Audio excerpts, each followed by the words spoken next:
Grandma? Did you get the gift? Not yet. I'm excited to see what arrives. I picked it out myself. I know you're gonna love it. My granddaughter Emily said in an excited voice.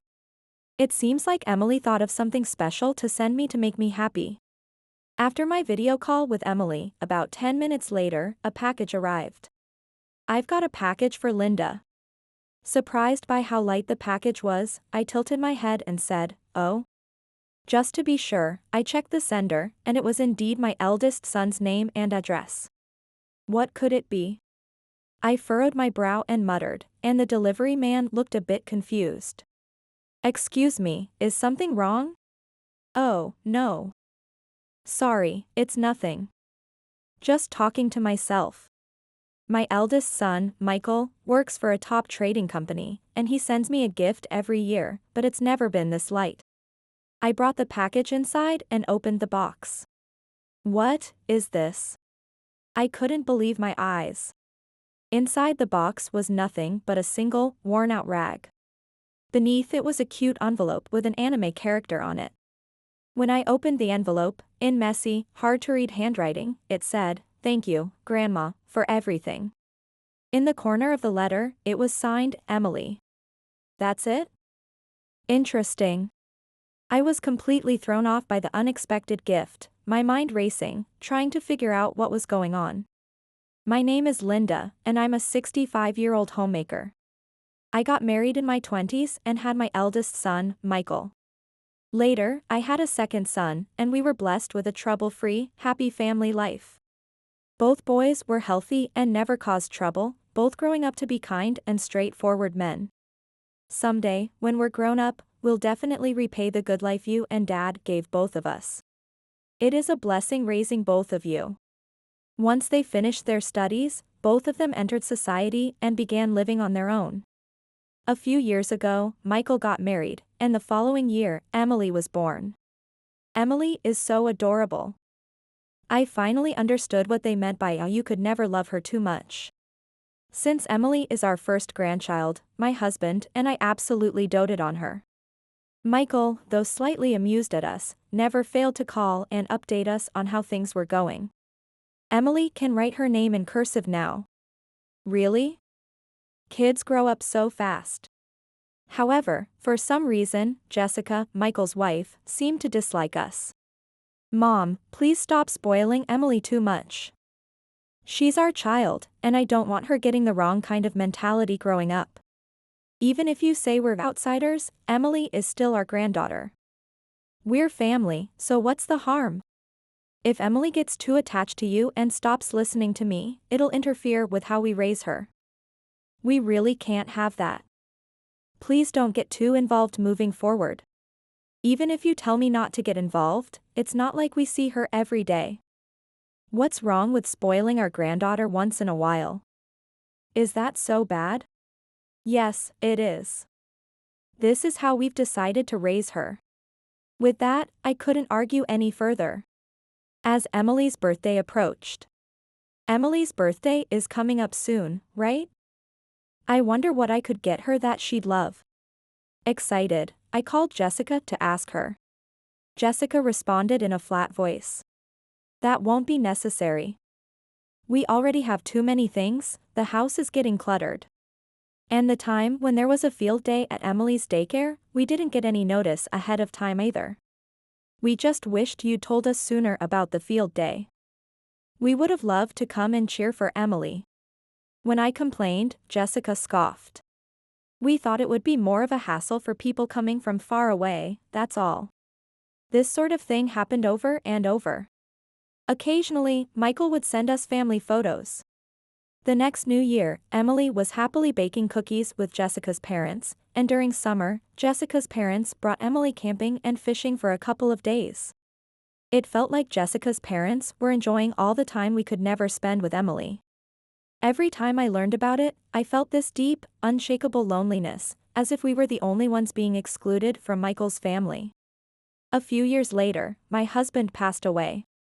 Now, I'm all alone. My loneliness grew even deeper than before. But there was one thing that gave me comfort. I taught Emily how to do video calls, Mom. From now on, I'll have her call you as often as possible. Michael, concerned about my loneliness, said that to me. Grandma, are you doing well? I started learning how to swim. Really? That's amazing, Emily. And guess what? Dad took me to the amusement park. That's great, Emily. Next time, Grandma will take you somewhere fun. Is there anywhere you'd like to go? I always want to chat with Emily for hours, but if the call goes on too long. Mom, how long are you going to keep talking? This is really getting annoying. Behind Emily, Jessica appeared with a furious look on her face and forced to end our fun conversation abruptly. Even so, Emily would sneak video calls to me whenever Jessica goes out shopping, and it makes me so happy. One day, when my video calls with Emily had become a routine. Mom, I really need your help. Out of nowhere, Jessica called me, crying and asking for help. I was completely taken aback by how sudden it was. Jessica? What's going on? Jessica, though her voice trembled, spoke clearly enough for me to understand. The truth is, we're in financial trouble. Financial trouble? What do you mean? Michael works for one of the top trading companies in the country. And Jessica also works, so unless something drastic happened, they shouldn't be in any trouble financially. Jessica took a deep breath and calmed herself before explaining. The thing is, for the past few months, Michael's income has dropped significantly. What? His income dropped? Did he do something wrong at work? No, it's not that, but apparently, the company itself is in trouble, and because of that, Michael's salary has been cut. I see. I'm sorry to hear about it. Yes, at first we were managing with my salary, but now it looks like Michael's income will drop even more. Are you still managing the bills and utilities monthly? We're barely scraping by. And Emily starts elementary school next year. In our situation, we won't be able to afford a new school bag for her. My poor granddaughter. That's why.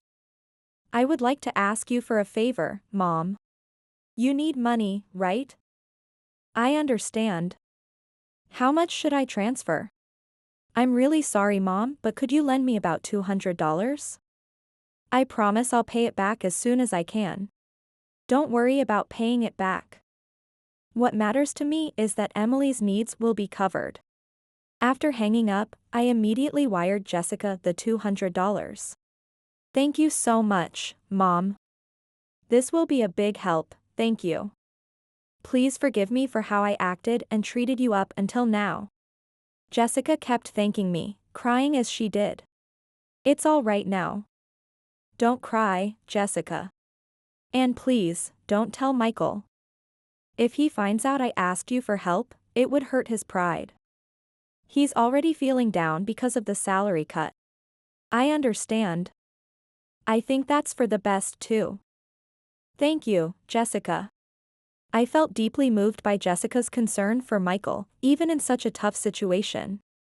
I continued to enjoy regular video calls with Michael and Emily, but I kept my promise to Jessica and made sure to avoid bringing up any topic about money. 2 weeks later, I got another call from Jessica. I'm so sorry to bother you again, Mom. We really need more money. It turns out Emily's textbooks and school materials are more expensive than we thought. I understand. Don't worry about it. You can always count on me. Could you send about $500? All right, $500, that's it, right? After 2 weeks, again. I'm really sorry to ask again, Mom. We found out Emily's school uniforms are really expensive. I'm worried her friends will tease her if she only wears secondhand stuff. I understand how you feel. How much do you need this time? I think $1,000 would cover everything. $1,000. That's really expensive. I wondered if kids' school uniforms could really cost that much, but still. It's all for Emily, after all. I reminded myself of this and again wired $1,000 as requested. But still, something feels off and I couldn't ignore the rising amount of money Jessica is requesting every time she calls, so I casually asked Michael about Emily's education. Don't worry, Mom. There's nothing to be concerned about. I've got a bonus coming soon. Really? You're not pushing yourself too hard, are you? Michael laughed. I work for a top trading company. Of course we can afford the stuff Emily needs for school. Despite his very positive tone and attitude, my anxiety kept growing. Is he just pretending to be okay, so I won't worry about him and his family? Jessica's calls and requests for money continued. During one of my video calls with Michael, he told me something. Mom? I sent you a gift. It should arrive sometime today. Hearing Michael's usual cheerful voice, I felt a bit conflicted. Thank you for sending one every year. But are you sure it's okay? Michael laughed heartily. It's the same thing every year, Mom. Why are you suddenly acting all formal? You've been acting strange lately. I know, but everything seems to be getting more expensive these days. Yeah, prices have gone up, but it's not like we're struggling so much we can't send you a gift. You don't need to worry about that, Mom. Well, if you say so. As far as I could tell from looking at Michael's face, nothing seemed serious, but maybe he was just putting on a cheerful front so I wouldn't worry. Emily just got back. Let me put her on. Emily's smiling face filled the screen. Grandma? Did the gift arrive? Not yet. I'm excited to see what it is. I picked it out myself. I know you're gonna love it. Emily's cheerful and adorable voice instantly cleared away all the worries clouding my heart. Seeing your smile makes me so happy, Emily. I love you always. I love you too, Grandma. After the call with Emily, about 10 minutes later, the package arrived. I expected a big, heavy package, but the delivery person approached with surprisingly light steps. I have a package for Linda. You must be really strong.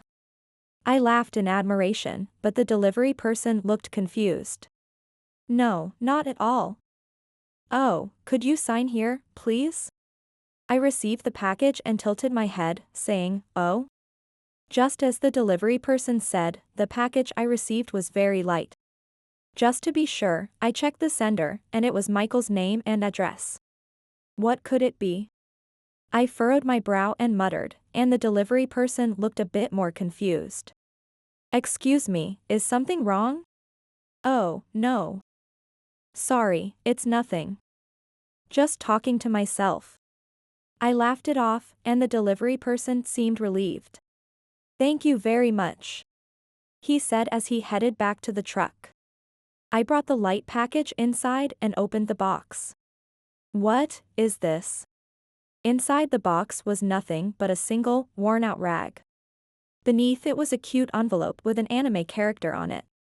When I opened the envelope, in messy, hard-to-read handwriting, it said, "Thank you, Grandma, for everything." In the corner of the letter, it was signed, Emily. Huh? That's it?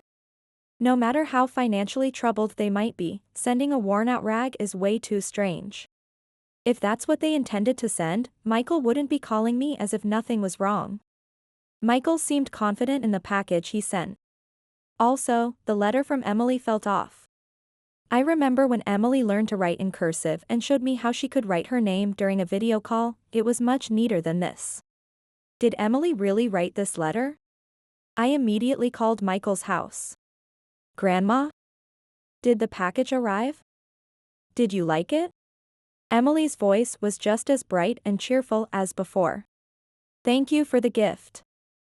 By the way, is your dad there? Yeah. He's here. Dad. Grandma's calling for you. A few seconds later, Michael's voice came on. So, the package arrived. That's great. Listen, I need to ask you something. What's wrong? You sound so serious. Michael had no idea why my voice sounded so down. Are you sure about the contents of the gift you sent me? What do you mean? You didn't like it at all? Should I have chosen something else? From the sound of Michael's voice, he didn't seem to be pretending. I opened the package, and all that was inside was a worn-out rag and a letter from Emily. Then, on the other end of the phone, Michael responded. A worn-out rag? What do you mean, a worn-out rag? But that's really all that was in the package I received. Mom, are you trying to prank me? I'm not sure you got the right package. Did it have my name and address? I'm sure. I thought it might have been a mistake, so I checked the sender several times, and it was definitely from you. That can't be right. I sent an entire set of aromatic oils. Emily picks it out every year, and this year was no different. Are you sure? Of course. Why would I send you a worn-out rag? And Emily didn't write you a letter, she drew a picture of you. A picture? Emily drew one? Yeah. She worked hard on it because she wanted to make you happy. I was right there when she put it in the box, so there's no mistake. So, how did the package got sent? I don't know. Maybe Jessica called the delivery service to pick it up from home? Were you home when they picked it up? I had to leave for work unexpectedly, so I don't know what happened after that. You could ask Jessica, maybe she knows. A feeling of suspicion toward Jessica began to grow inside me. There's something else I need to ask you. I took a deep breath and asked the difficult question I had avoided until now. Is it true that your salary has been reduced recently? Mom? What are you talking about? Of course not. Michael burst out laughing. It didn't seem like he was hiding anything. My salary hasn't decreased at all, actually, I got promoted to manager, so my salary has increased. You got promoted? Is that really true? Absolutely. Do you really think I'd lie to you, Mom? Where did you even hear that? My salary's been reduced? That's nonsense. So, the idea that your family is struggling financially, it's completely false? I can believe that, right? Mom, listen to me. Like I said, I got promoted, my salary is higher than ever, and I'm more than capable of supporting my family. That's a relief to hear. I felt a weight lifted off my chest, but at the same time, my suspicion of Jessica solidified. Then why would Jessica say something like that? What do you mean about Jessica? I told Michael everything about how Jessica had been asking me for money, claiming they were struggling financially. After hearing everything, Michael, with a trembling voice. Is that really true? It's all true. She said your salary had been cut, that you were struggling to buy Emily's school needs, and she kept asking me for money. You don't need to give her any more. I'll talk to Jessica. With that, Michael hung up the phone. However, days passed, and I didn't hear anything from Michael. I wonder if he was able to talk things out with Jessica. I grew anxious, but waited for Michael to get back to me. Then one day, I got an unexpected call from someone else. Linda? Hi, it's Susan, Jessica's mother. It's been a while. Yes, it has. We haven't spoken since our children's wedding. It's been quite some time. I responded as politely as possible. I thought that, after Michael talked with Jessica, her mother was calling to apologize. But instead of being apologetic, Susan spoke in a rather aggressive tone. You're doing absolutely awful as a mother-in-law. Excuse me, what exactly are you talking about? Don't pretend you don't know. I've heard everything from my daughter. I'm sorry, but I have no idea what you're trying to pin me in this conversation at all. Susan sighed deeply over the phone. I heard from Jessica that you're demanding a large sum of money from her every month. Me? Asking Jessica for money? That's a lie. I've never done such a thing. I quickly denied it. But Susan wasn't listening to my objections. Jessica has never lied to me. She must have been struggling all alone. She suddenly returned home a week ago and has been locked in her room ever since, poor thing. I have no idea what she told you, but the reality is I'm the one who's been sending money to her. Even now, you still want to hurt my daughter? Fine, I'll let my husband speak with you. From the other side of the phone, her husband seemed to have been standing right by. Now it was Jessica's father, William, who came on the line. It seems like you're determined to make Jessica the bad guy, but I believe my daughter. I'm not trying to hurt anyone, I'm just telling you the truth. Have you talked to Michael? He'll explain everything. I don't trust your son either. William spat out his anger. Jessica told me everything. Michael's seeing another woman, even though he has a family. And he treats Jessica like a maid, not even recognizing her as his wife, that's why she's been crying. That has to be a mistake. Michael would never do something like that. Yes, there is. My daughter would never lie to us. So that means the ones lying are you and your son. You know what, William, whatever helps you sleep at night. I'll talk to my son, and based on that, we'll decide how to handle things moving forward. Just play dumb, Linda, that will suit you better. William scoffed. No matter what excuses you and your son come up with, I've already consulted with a really good lawyer. He's coming to our place next weekend. Wow.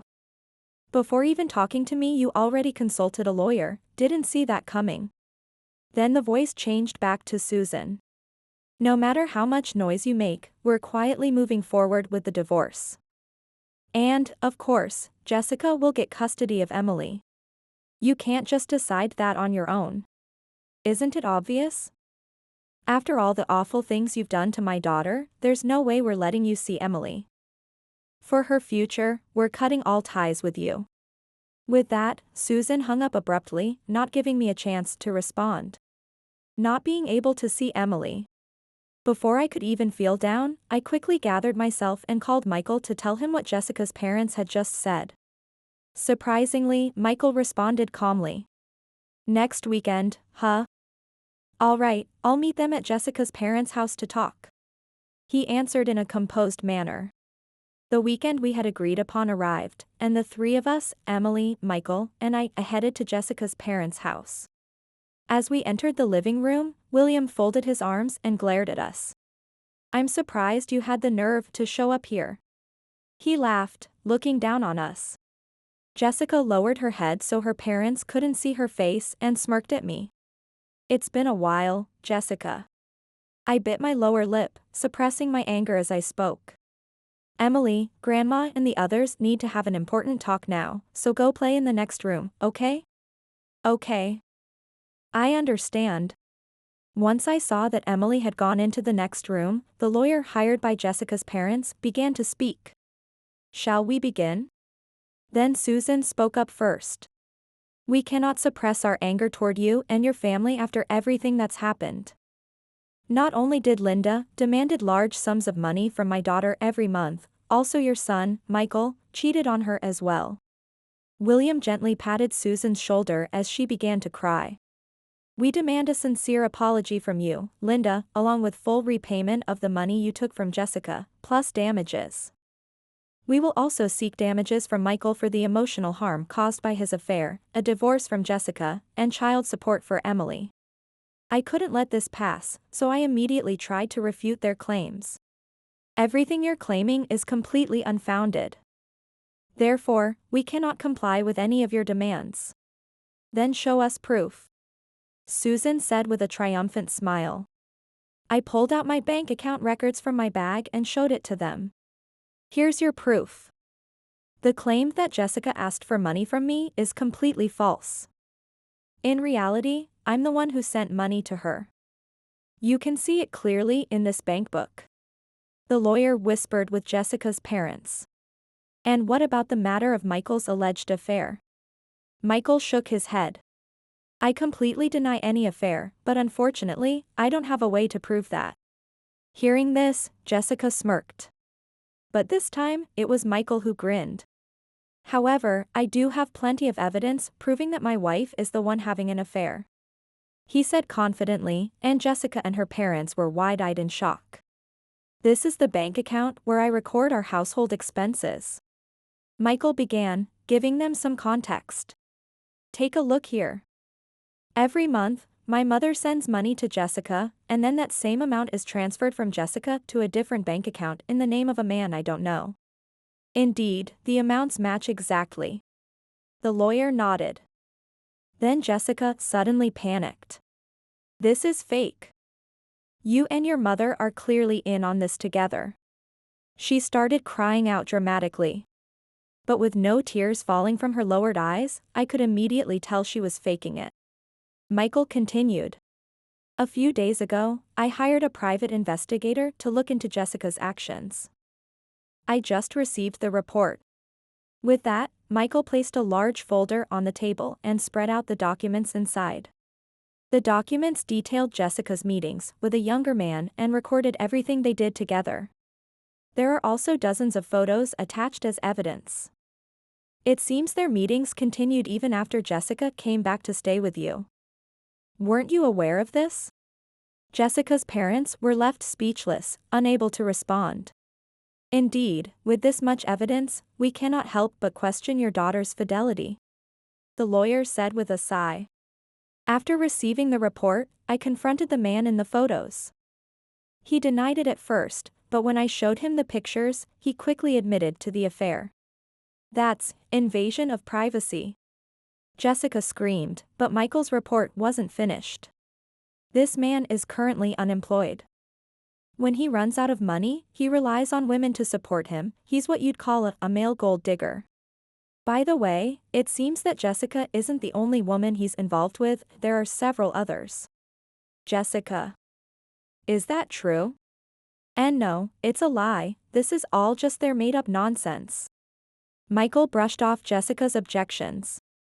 At first, Jessica was sending money using our family's budget to that man, buying him expensive gifts. But then, when she was compared to that man's other women, things escalated.